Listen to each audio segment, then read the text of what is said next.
My name is Andrew Lopez. I'm the session coordinator, the least important person in the room today.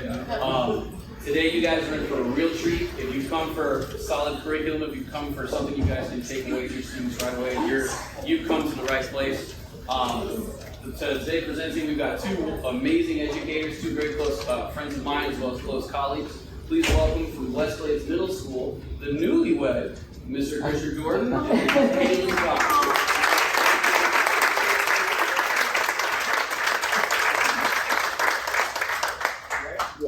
Thank you all so much for coming today. She has a mic, I don't. Anyway. He's naturally loud. Yeah. He'll be fine. So we're going to do a little audience survey, and you can scan this QR code for the resources for today's presentation. It has the entire outline. It has the slideshow. It has everything you're going to need. You don't have to worry about taking notes unless you really want to. Everything is there for you to take home today. Okay? But anyway, welcome, and thank you for coming today. We hope that you've had a great conference so far, and we hope to just add to that. We'll be sharing our thoughts and practices on what we believe truly motivates musical minds, and how you can utilize these principles that we're going to review today in your own music classrooms to make your students want to practice and want to be really, really good on their instruments. We do have another free seat, I think, up here. If you have a free seat next to you, will you raise your hand real quick? And there's another, so if you guys want to sit, you're more than welcome. Thank you all for being here today. First, we want to start with a little quick survey just to see where everybody stands. We have some questions for you. How many of you have heard of pass-offs before?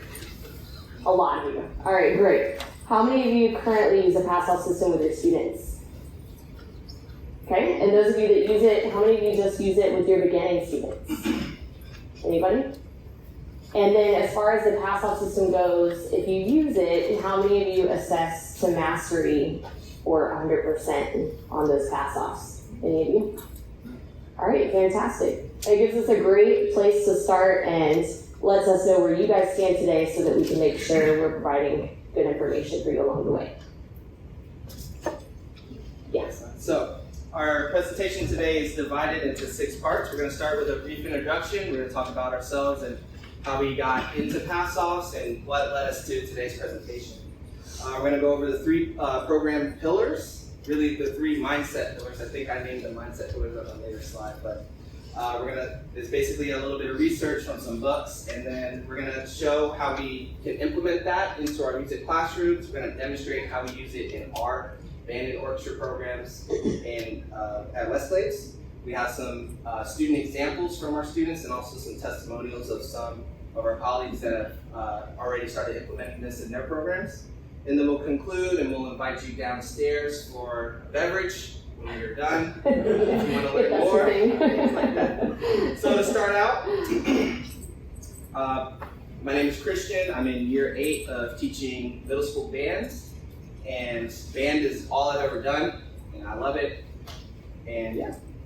My name is Kalyn Todd, and I'm in year 10 of teaching. I've taught band, and I've taught band and choir, and I've taught band and orchestra, and I've taught band, choir, and orchestra all at the same time.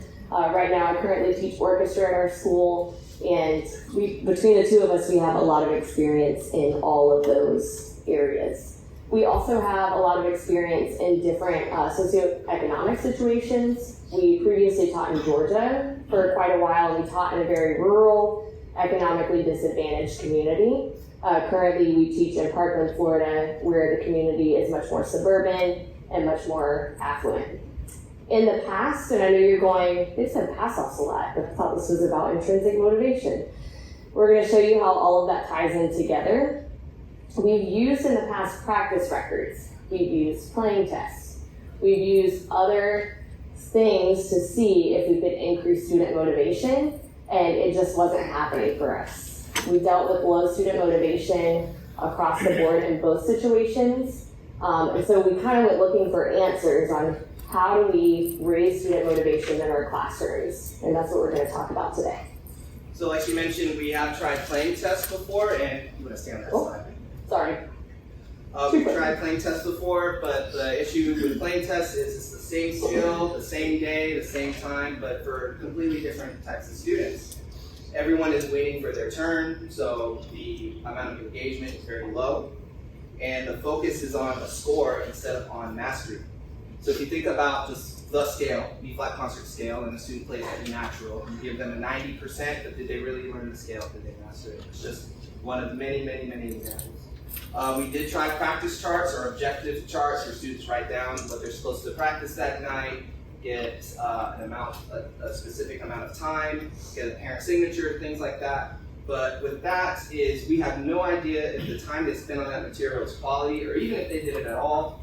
Signatures can be forged, time can be exaggerated, you just have no idea, there's no control over it. How many of you lied on planning tests as a kid? Or on practice records, sorry.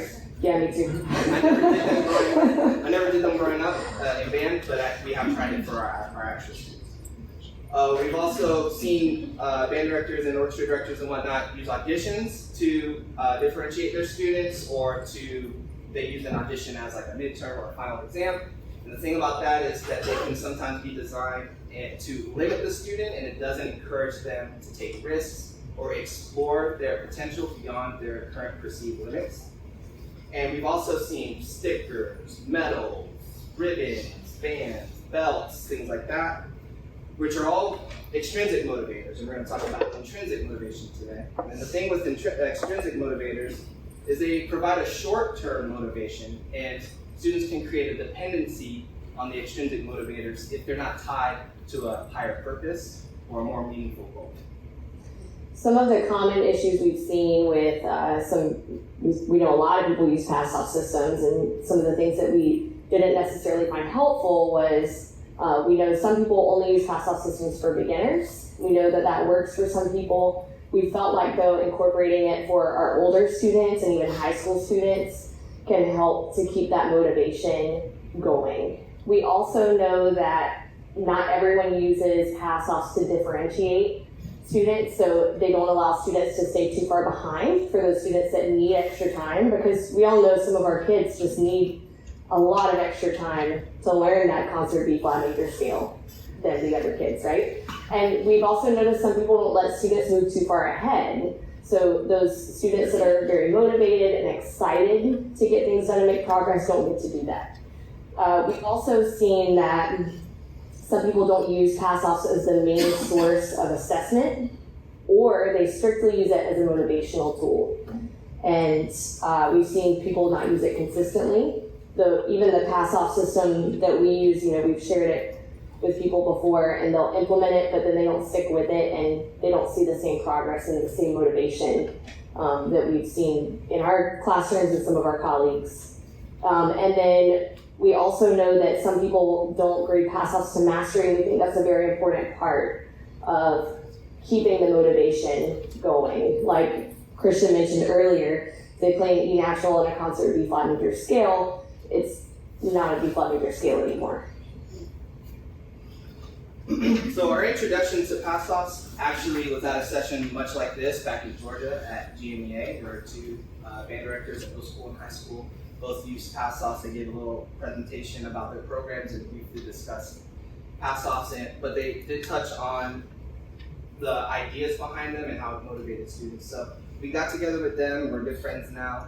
But when we started implementing it into our program, it just wasn't like a perfect fit. And what you're gonna learn later is that you should be able to customize how you assess your students to your clientele. So for us, the focus was really narrow. It focused on scales. And for some of the earlier assessments, it focused on mind movie book, but it was just mainly just scales. And so what we noticed is that it lacked reinforcement of what was being taught during fundamentals time. So I know that some of the pass-offs are like the D major scale, and I had sixth graders trying to learn their D major scale because they wanted the point, but we weren't covering D major in our rehearsal time, and so they would get frustrated because they didn't know how to learn the scale and things like that. It just wasn't reinforced. There was a lot of bridges that weren't there between their success at auditions and also our rehearsal quality also wasn't increasing the way I thought it would as well. But there were some valuable lessons when we started that we learned, and the first one was that we learned that pass-offs work really well in place of planning tests if implemented correctly. We're going to show you how to do that today. And pass-offs can help students stay motivated for a long period of time if you work the system really well. So beyond year one. So we started developing our own pass-offs, and anything that we wanted the students to practice, we made it a pass-off. And we made sure that it covered things that we wanted them to learn during class, the stuff we wanted students to know in our program in general. And the main thing that we took away is that we understood that it would take a radical shift in our teaching philosophy and our teaching practices. So you're gonna understand how we do that today. We collaborated with other directors, like Andrew mentioned earlier. He and I, the three of us, worked together on this as well, and we developed a database for tracking student progress on the pass-offs as well. We're going to show you that database a little bit later. 3 of the mindset pillars that we're going to talk about are really 3 books that we read that transformed the way that we teach. And the first of those books is Drive by Daniel H. Pink. How many of you have read Drive? It's a good book. It's fantastic. This really got us started. I think this was the first that both of us read out of the 3 we're going to mention today. I read it twice. Yeah, and he's not a reader. No. So. Daniel H. Pink talks about extrinsic versus intrinsic motivation, and he talks about why sticks and carrots don't work. So why extrinsic motivation isn't good for the long term. He talks about how humans are more than the sum of our biological urges. Rewards perform behavioral alchemy. So they transform an interesting task into something that's a drudge. He also talks about creating autonomy, teaching to mastery, and providing purpose for students and for people involved in projects, business, etc. He talks about how that promotes creativity, enhances performance, and provides goals and a sense of belonging for people in an organization. We're going to dive a lot more into all of this in just a moment. The next pillar is another book called Mindset. How many of you have heard or read this book? Yeah, it's a really, really good book, guys. The main topic discussed is the difference between a fixed mindset and a growth mindset, and how to develop a growth mindset. Because if you thought that you couldn't develop a growth mindset, that wouldn't be a growth mindset. We learned that tests and grades can yield a fixed mindset.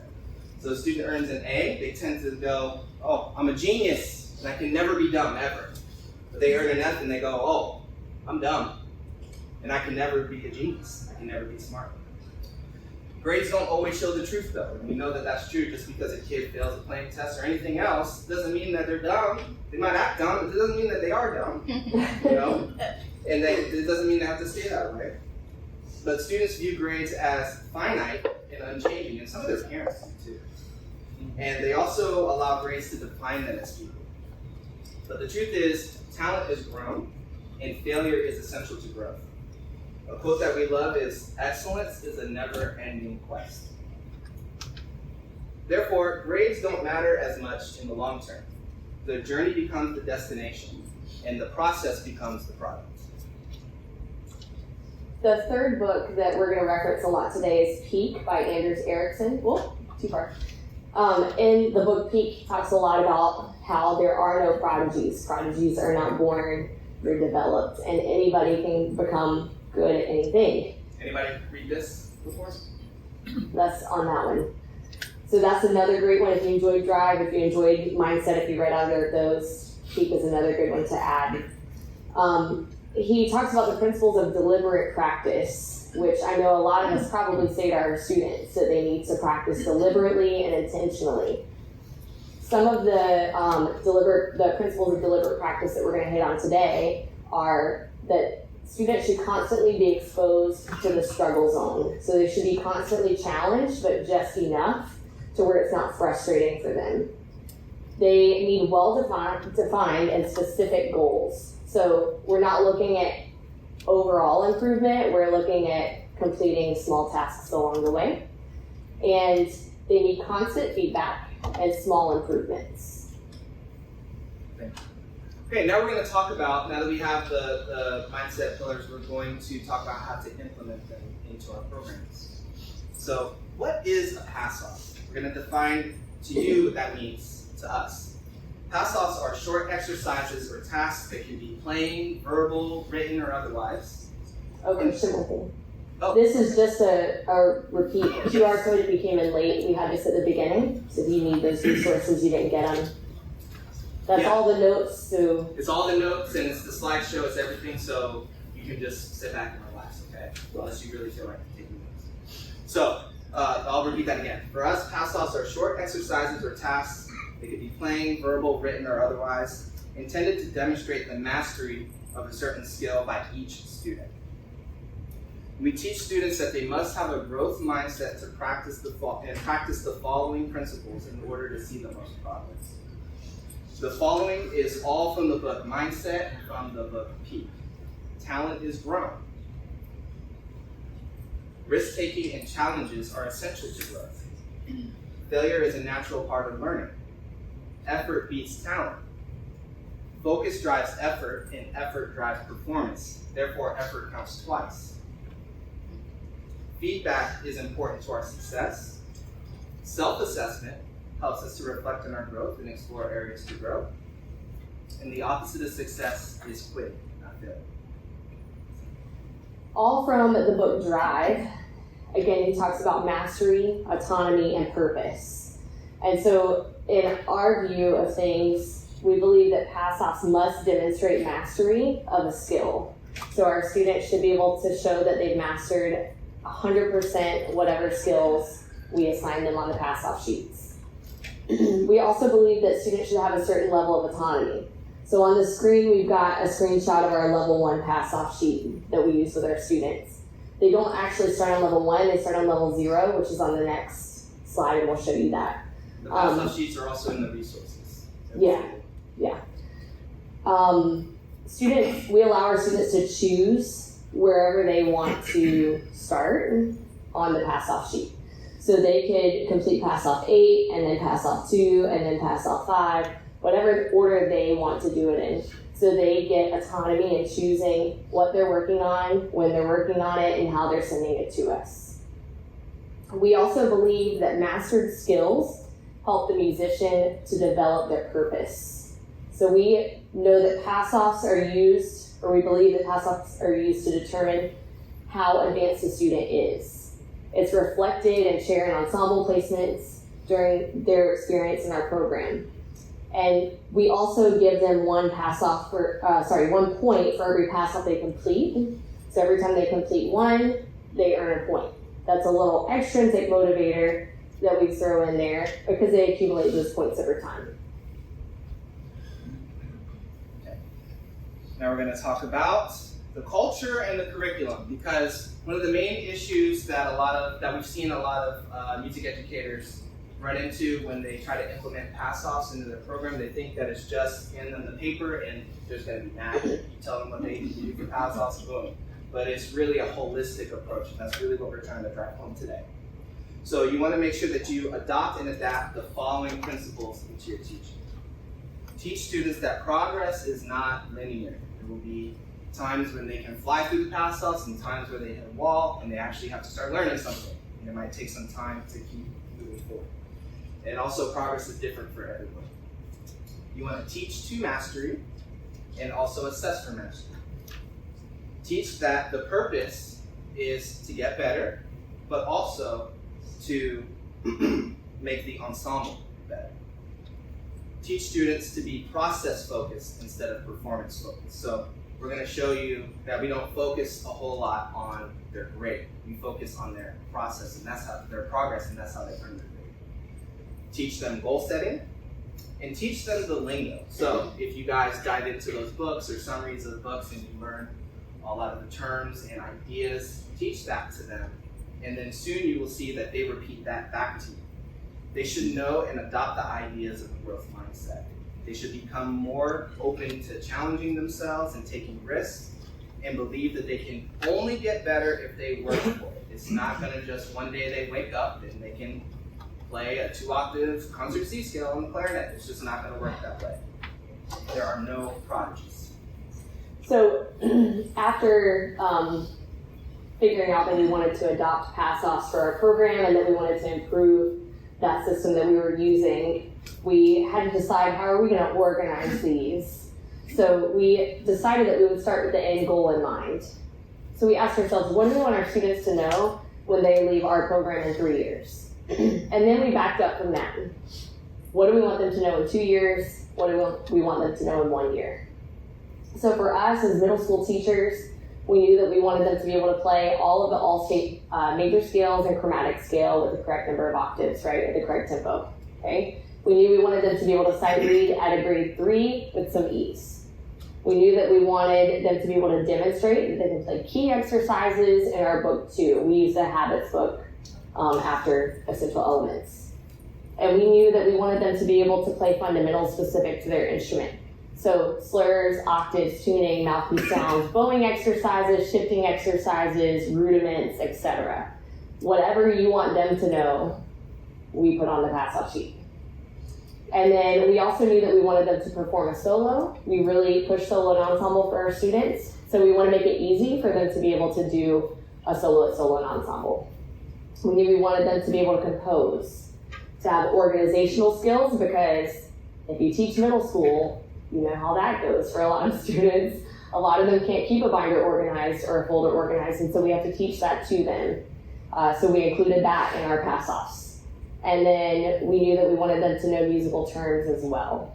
We broke those down into milestones, and again, what do we want them to know at year 2, year 1, and then we broke it down into achievable tasks all the way down until a beginner can do it. We have our level 0 pass-off sheet up here, and what you probably can't see all of it, but the most important thing about level 0 is this is where every kid in our program starts, and there's no playing of the full instrument on the level. This is all binder check. Do you have all your binder materials? Note naming, music theory. We have some rhythm counting on there. We've got maintenance items. Do you have all your maintenance items? And then also, can you show us how to assemble your instrument, right? Can you show us how to make a sound on the mouthpiece on your instrument?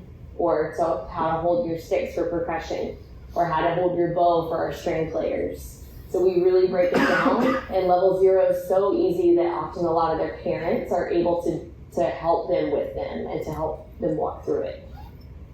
Now this is how you can directly transfer the pillars into this system. And this slide has the most words on it, but the slides, again, are in the resources. Students work at their own pace within their level in any order that they want. You decide how many pass-off students should complete per week or per grading period or whatever it is for you, per semester.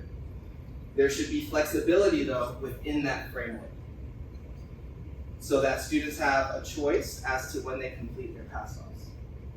Allow students time to complete this pass-offs during your class, but you can also provide time before, after school, online, things like that. When it comes to mastery, you want to define what a successful pass-off entails. So what is mastery to you? And in the resources is a paper called the Pass-Off Guidelines, and you can see what mastery means to us and what pass-offs mean to us and what we tell our students, and adapt it for yourself. There are no limits on how far you or your students can go.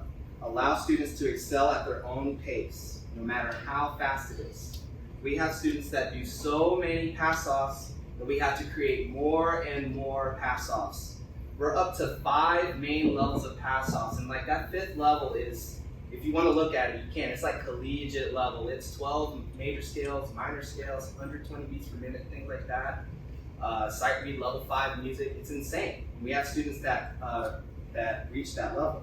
And also bonus pass-offs. We have like hundreds of bonus pass-offs for students that want to do something on the side and do extra and earn points. 250. Yeah. Yeah. So then we have purpose. So we talked about purpose a little bit earlier, but the main thing for us and for our students was no more boring playing test days. How many of you hate playing test days? Because I used to dread them. When I started teaching, that's what I used as my main tool of assessment. I hated playing test days because it was more classroom management than actually playing tests, right? And then I had to deal with the kids that didn't do well on the playing test that day, and they want to try it again, let them try it again, now you're going to go change the grade. And it was just a constant struggle for me. So that was number one, was we all hated planning tests and we were able to get rid of those. We have achievable objectives. Every student has a paper in their hand that shows them exactly what they need to do to achieve progress in their instrument. Of course, they have autonomy. They're able to choose what they work on and when they work on it and how they submit it. And then the points earned, that's currency for some of our kids. The points mean a lot to them. It's their grade. It's their progress in the quarter. It's their chair placement. It's their ensemble placement or future ensemble placement. It means a lot to them. It's more than just, you have a point. What also means a lot to them is they know that we value their effort. So we really value them trying pass-offs over simply just passing them all the time. When we get to grading, we'll expound on that. Yeah, we will. And then, of course, their pass-offs, their points that they earn, we have them go towards chair and ensemble placements in our program. We also reward their consistency over time rather than just how good they are on a certain day on a playing test or audition. And again, they have a roadmap to success. Everybody's got access to view all of the pass-off levels from the time they get in our program, so they can see if I want to be that good, level 5 good, then this is all the stuff I have to complete to get there. We also make sure that through our process, we're preparing students for auditions and the future. So they're ready for all county, they're ready for all state, because we've included in a lot of that stuff in the pass-off system. They're also ready for high school auditions when they're ready to move on from us to Mr. Rivera, Film, and Douglas.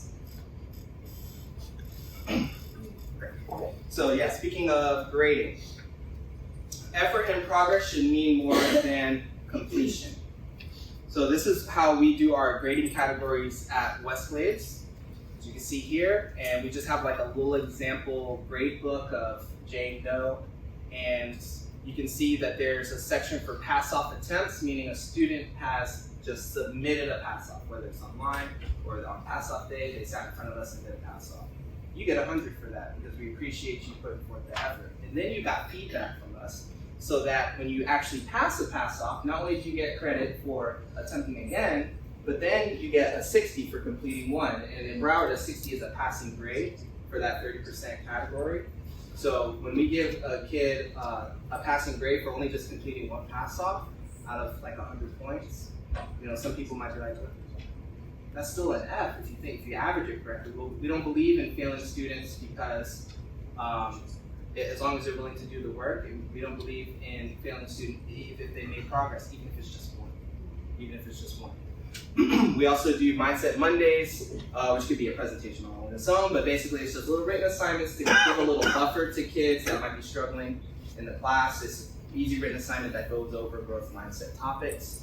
And then our concerts are our quarterly required event, which weighs a lot, but they show up, they get a good grade. And you can see up here too, we put like a Z for week 2 for us that's missing. That means that they didn't attempt it. So if that student, you know, sends us an extra pass off during week 5, then we'll replace that missing grade. We don't reduce their grades if they're missing an assignment or turning one in late. What we want to do is we want to reward their effort, and we want to make sure that their effort, they know it's important no matter when they do it. So this made up student that we have would get, I think, a high C or a low B in our class for doing one pass off. Maybe they just had a bad quarter, but they still made progress. They put forth the effort in the class. So we take the focus of the grade away. We want them to just focus on getting better. So next we're going to talk a little bit about accountability, and accountability is not just for the students, but for you also, and being consistent with the process and encouraging students to stick with the process. The main thing for us is we have to reiterate to our students autonomy is not procrastination. So a lot of students will take that autonomy and run with it, and they'll wait until the very last minute, or we used to let them wait until the very last minute to submit all their pass-offs, and then they would, you know, typically only pass maybe 1 or 2 out of those, and then they have a bad grade for the quarter. So we really reiterate to our students that autonomy is not procrastination. It's simply choosing what you want to work on and how you want to work on it.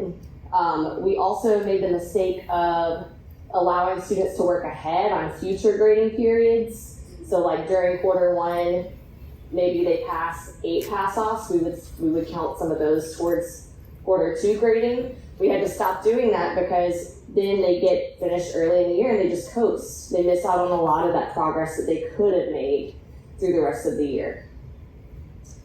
We had students that we said, we'll wait till the last minute. So we really push them when we see that they've only got 1 pass-off done at the quarter mark.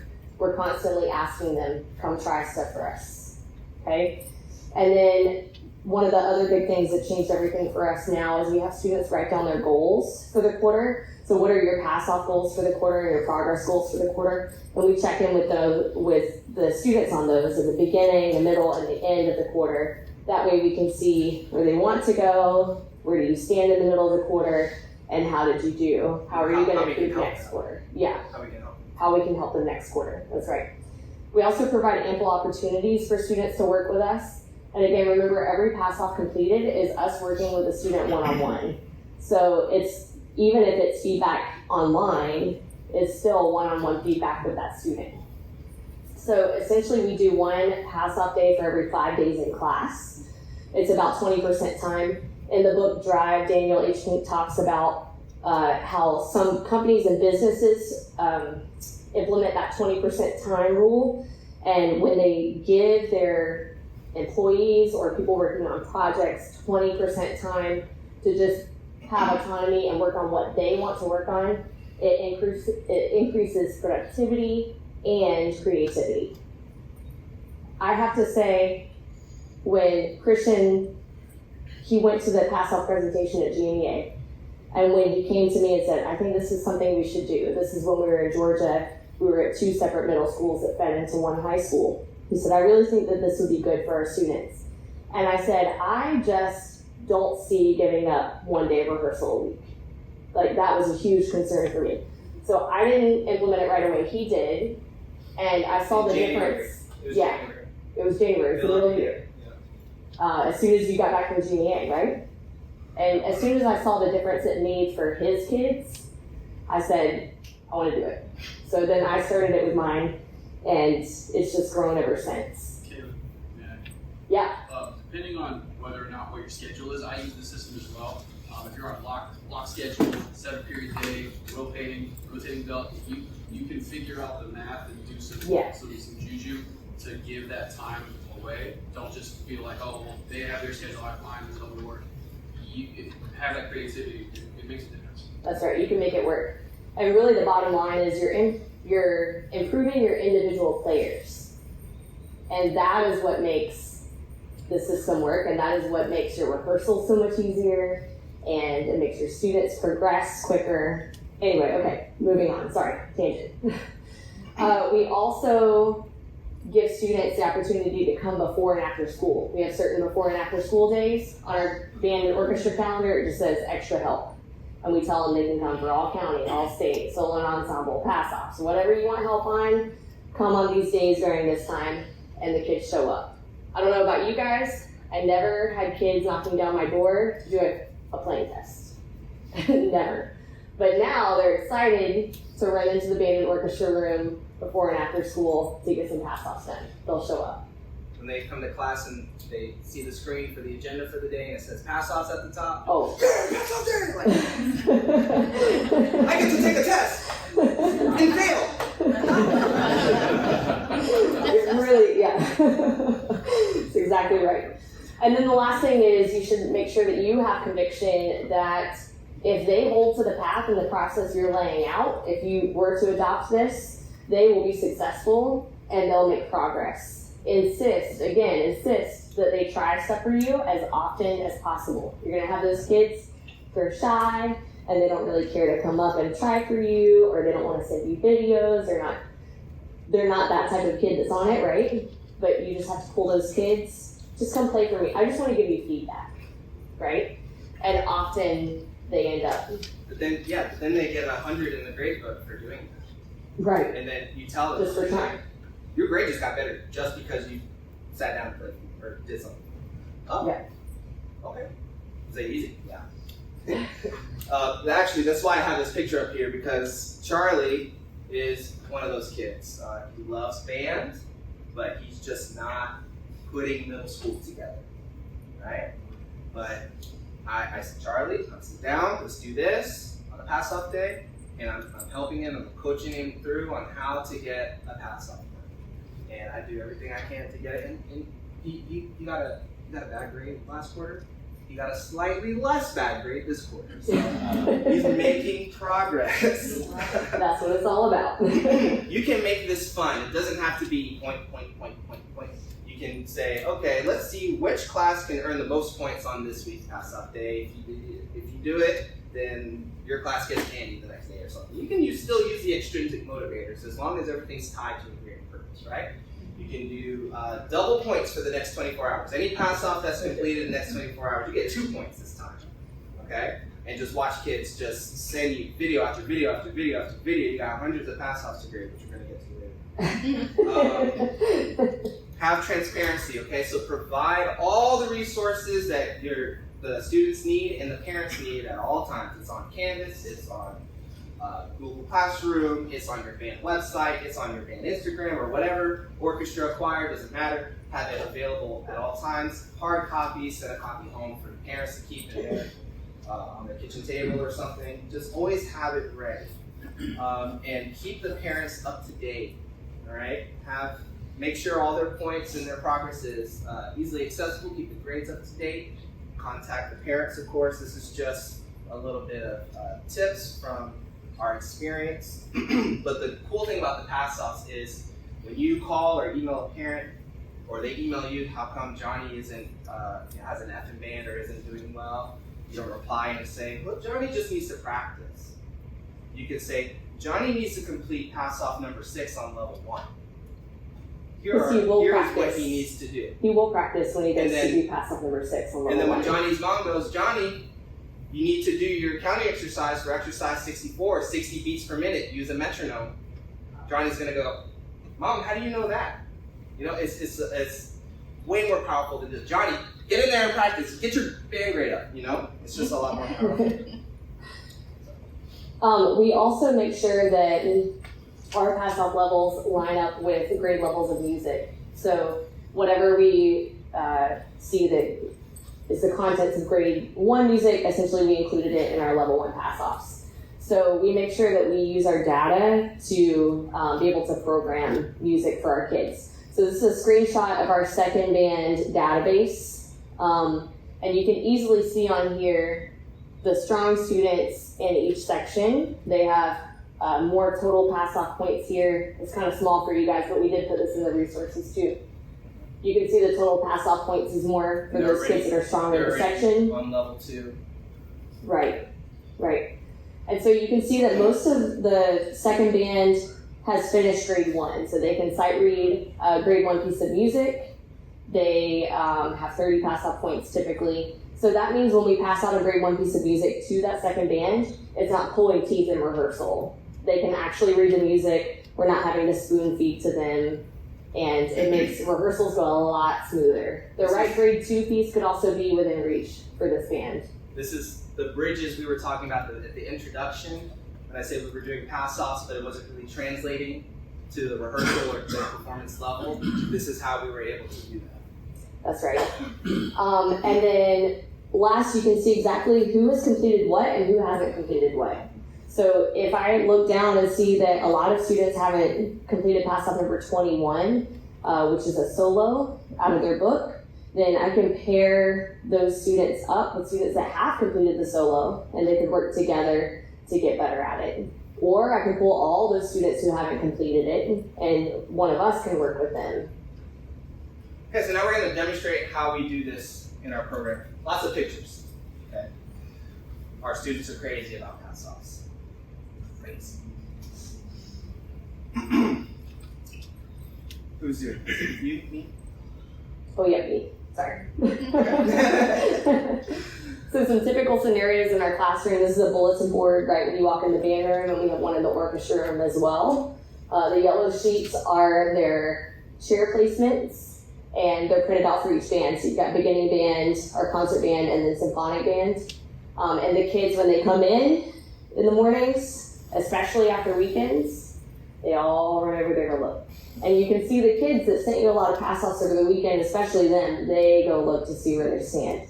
Now, they can access all this in the database that they have access to, but I guess it's more powerful printed out on paper like that.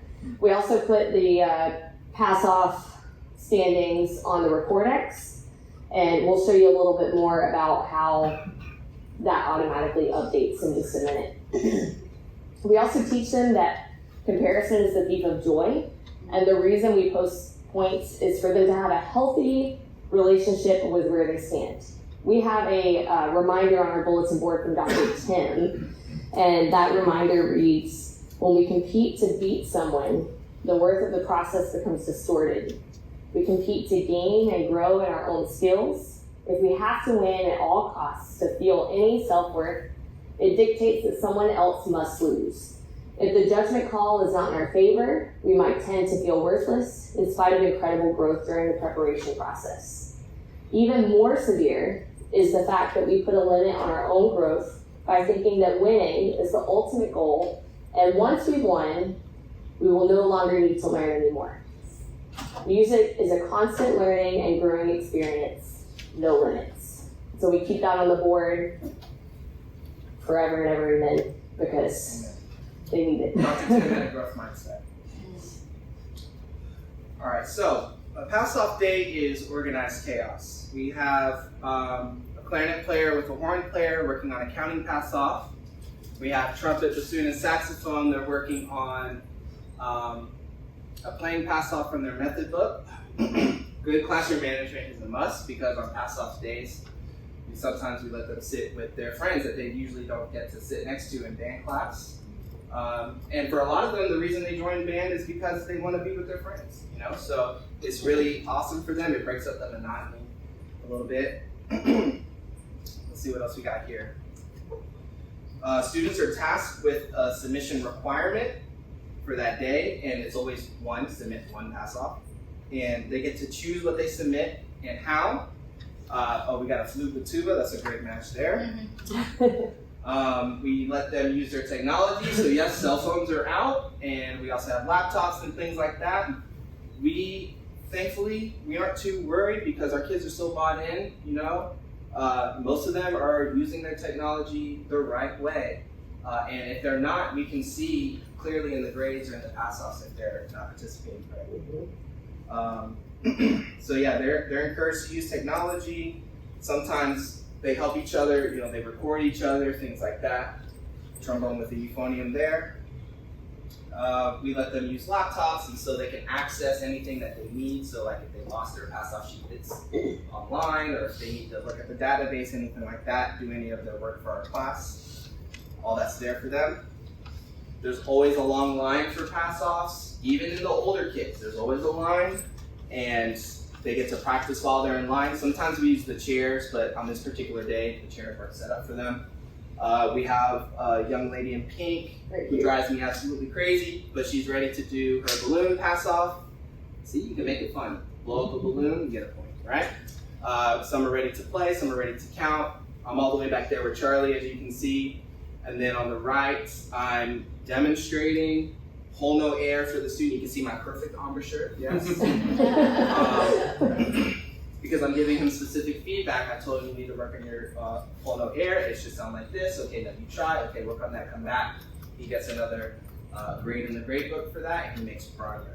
I want to point out too, all of this looks exactly the same for orchestra. Do it the same way. Yep. I just forgot to take all the pictures. And sometimes, like before in my school, we'll have band and orchestra in there all at one time. Yeah, yep. Ready to do passwords. Okay, so we're gonna leave the slideshow for just a minute, and we're gonna show you our little database that took several years to develop. It's not for sale, and but we're gonna show you what we do. And I mean, you can kind of do it however you want, but this is why we made this, so that we can do this. So whatever gets you to the result that we're about to show you would be really good. As you can see, there's the level and the pass-off, the specific pass-off, and if a student has a check, that means that they completed it. If it's not checked, that means they have not completed it. So, man, I don't have my pass-off sheet. I don't know which one I should do. It's right here. It's right here. Let's take Julia right here. Bassoon. Bassoons are going to get a lot of love today. Anyone here, bassoon? There you go. Bassoon, Julia is going to pass number 2, which is to recite from memory the 7 essentials of deliberate practice. She did it. She earned a point. Notice how her total lifetime since the day 1 of band went up by 1, and also her quarter point went up by 1. It went from yellow, from 5 to 6. It turned green. That means you're in the clear. We told you earlier that our magic number for each grading period is 6 completed pass-offs to earn 100 for that grading category. So she's good. You can see most of our students are either green or yellow at the time I took the screenshot, and we have just a handful of reds, right? But, oh yeah, then we have tabs down here. We installed a little pivot table that takes information from the master spreadsheet and puts it over here. What this does is it automatically puts kids in chair order if you ever need to chair your students. And let's take Will right here. Love Will Milam. He started out on trombone, but then he switched to bassoon. He's a great kid. We're going to give Will 2 points. Let's say he did the terms quiz, and then he did one of his long tone pass-offs for a tuner. He just went up to 7 for the quarter, and oh, that's the wrong kid.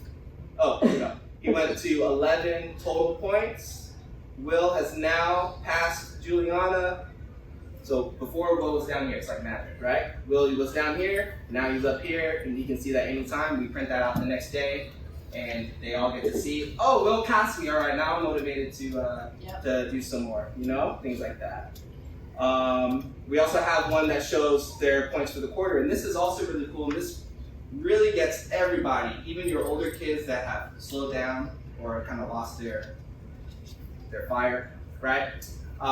Emilian here, let's say that Emilian is a beginner. He did 7 pass-offs just for the quarter, right? But our first chair bassoonist, who is Aaliyah, right? 80 pass-offs. Good Lord, right? Well, she only did 4, so she's down here. All right, so I can go, hey, Aaliyah, I just want to let you know, Emilian, he's like, passed you this quarter. He's a beginner. Beginner, right? Or I can leave her alone. I can go to Emilian and say, hey, man, you worked really hard. Look at this. You passed this quarter, you passed our most advanced bassoon. There's nothing worse than a 7th grader passing the 8th grader. Or a 6th grader, really. Yeah. They go off blood. But the beginners get really excited when you say, Yeah. do you know that you passed some of the kids in the next band or orchestra? Do you know that you passed a lot of the kids? All right, we got 10 minutes. Yeah, and I want to leave time for questions, so. We will also be at the bar downstairs. Immediately after. Just in case you didn't make that clear earlier. So we do believe that we've developed what is a comprehensive curriculum and a teaching and pacing guide for not just students, but teachers.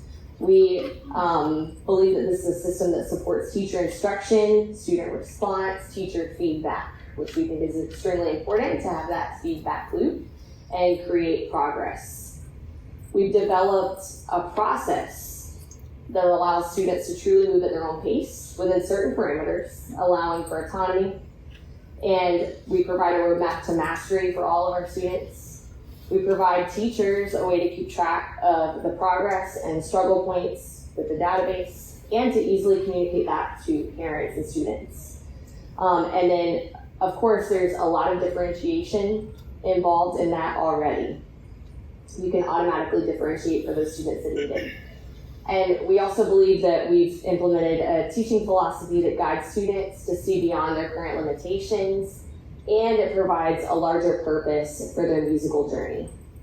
So some of the growth that we've experienced in 2 completely different areas of teaching. So in rural Georgia, we did this, we only did it for 3 years.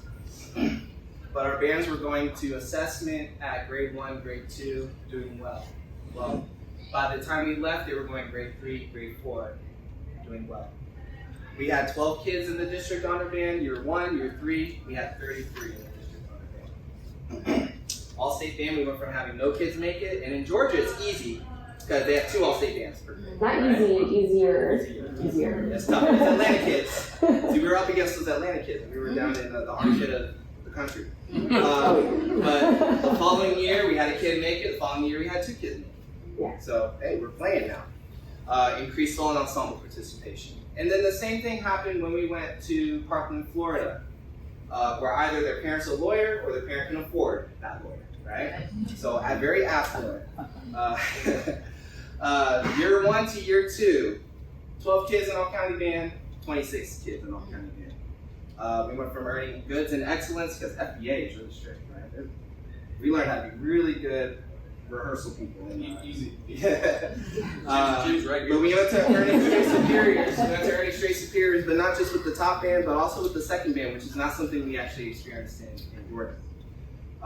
We went from all-county orchestra, 2 kids, 7 kids, and then all-state, 2 kids to 4 kids, and again, increased solo and ensemble participation. Now, I want to feature some of those kids as well. They have sight reading factory pass-offs on every level. I'd like to just play for you, if you don't mind. This is Liam. He made all-state this year, horn player, 7th grade. No.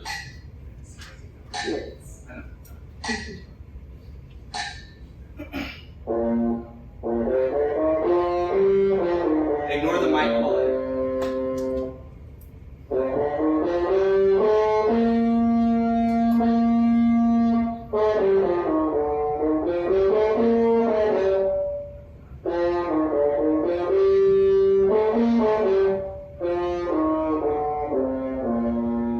And he does not, well, at the time he did this, he was not taking private lessons. We have another, I'm going to save him for last. I like him. Alexander Lorenzano, this kid is the reason why we had to create more pass-offs, the first time. We only had 4 pass-off levels. He completed them by 7th grade. So 8th grade, he had nothing to do at grade 11. And now he's Mr. Rivero's student, and it's here at All-State this week, right? First year. First year. First year also. Wow.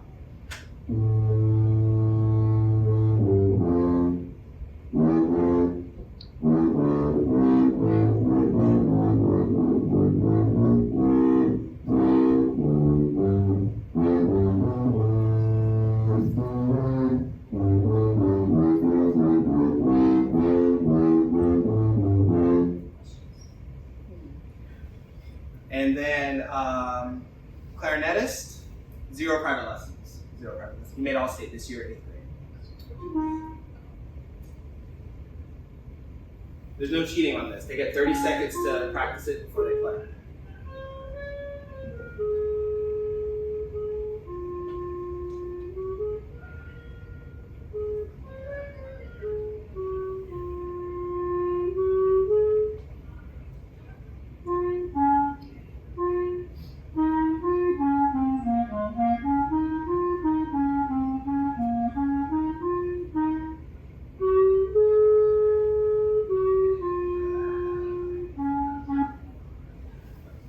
So, no private lessons. The pass-offs did it for him. His work ethic did it for him. Okay, I'm being told by my lovely wife that our testimonials from our 2 really good friends who've adopted the system into their own programs and customized it for themselves.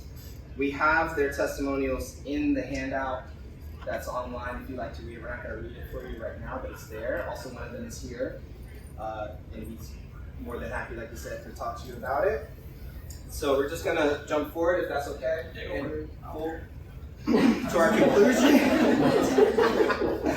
We have the check-in session survey up here if you need to get your points. We're gonna take the next 5 minutes if anybody has any questions. Yes. So I can see how you can do this with individual, like number 1 and essential elements of number 2, but how does your concert rep apply into this kind of situation? So how do you do pass-offs? You want to assess concert rep? I not necessarily, but how do the pass-offs kind of go into your concert rep? Do you break it up into specific measures? I don't know if this answers your question. We don't give anything that they can't handle based on their pass-off progress. Okay. So we don't directly assess concert rep, Gotcha. but Okay. everything that they do in the pass-offs applies to the Covers concert it. rep. Covers Yeah, the fundamentals. and that's that Okay. bridge that we were So, talking about was missing. If when we we started. want, so we have on every level pass-offs from their method books. We only pick specific ones. It's not like all the lines in the book. Yeah. So this one teaches them dotted quarter notes. This one teaches them that E natural. This one teaches them A flat versus A natural, things like that. Does that answer your Yeah, question? yeah, absolutely. Okay. Yeah, so we never actually directly assess it. Yes, You sir. said you post a sheet with the chair placement. You said you do that every week? We do it as often as As we can make often it as to we the can. printer. So your chairs are that dynamic where they're Exactly. So how does that affect, like, if there's some solos in your rep, does that like affect So, verses and stuff like whatever you guys want to do, for us, it's either a week or two before, just depending. You got to have a lot of intuition with this, really understand, how the class is going and how they function. But 1 or 2 weeks before a concert, we'll make chairs for the concert. Fine. Okay. Yeah. And sometimes we tell students you can audition for the solo, or sometimes we'll give it to the first year player. We let them know ahead of time who that's going to go to and how that process will work. And we can also do after during pass-off time, you lock in the chairs. During pass-off time, they can go to their chairs. So I usually tell the kid, take your drum. Yes. It's their first chair now for the day. They will literally swap chairs during pass-off day. And then the next day, if so-and-so moved down, but they send us pass-offs at night, and we have time to check them before the next day, they will change again. So how about the parts, like third part, let's say the second part? Part assignments are sometimes tricky, but what we're figuring out now is that even within part assignments, we try to still stick to music that even the last chair player at the time can play the first one. So when they move, I'm sorry. Oh yeah, they change parts. They change parts. They change parts. Yeah. They change parts. Now I see you got a day that you're doing pass offs on and that, but you have a lot of submissions. From a time management standpoint, with having all these submissions coming in, I mean, those of us who did mine know that that's a hard thing to manage. Just Yeah. So how are you able to manage it? I mean, how are you managing and juggling that time commitment? Our goal is to grade pass-offs daily, if possible. We try to sit down and empty our inbox every day. There are some days that's just not possible, right? you get You good guys know at how it. it is, right? You get good at it. You get faster at it. It goes really quick because there's such short skills that the kids are demonstrating, and it's pretty easy to type out the feedback for most of it, or just to say pass.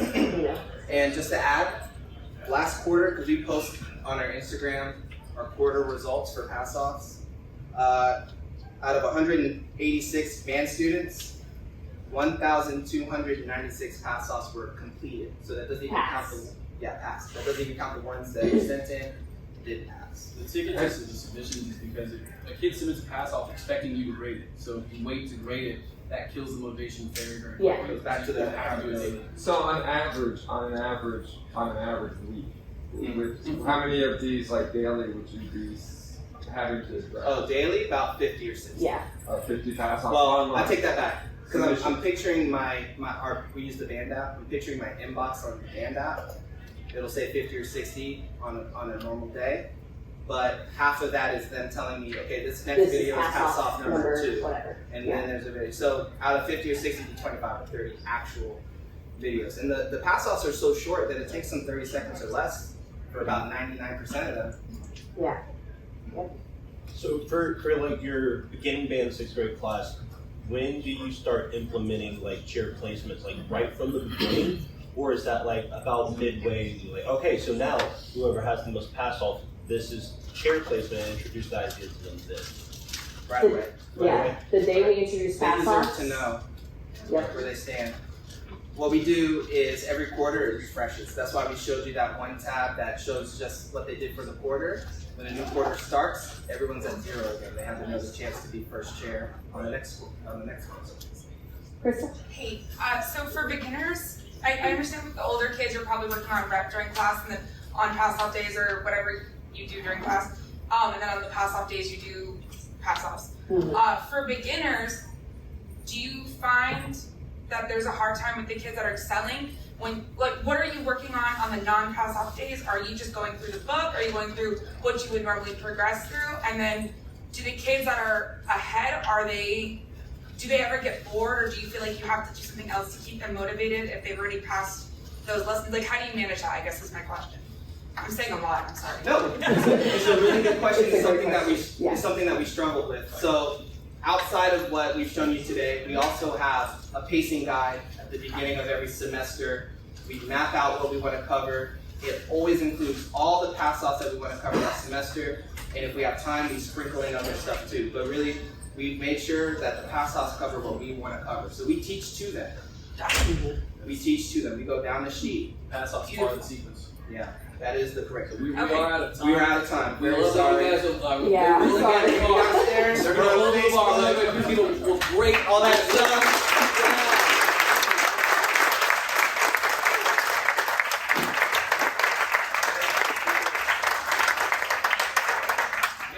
Yeah. Yeah, I'll be downstairs in like 5 minutes.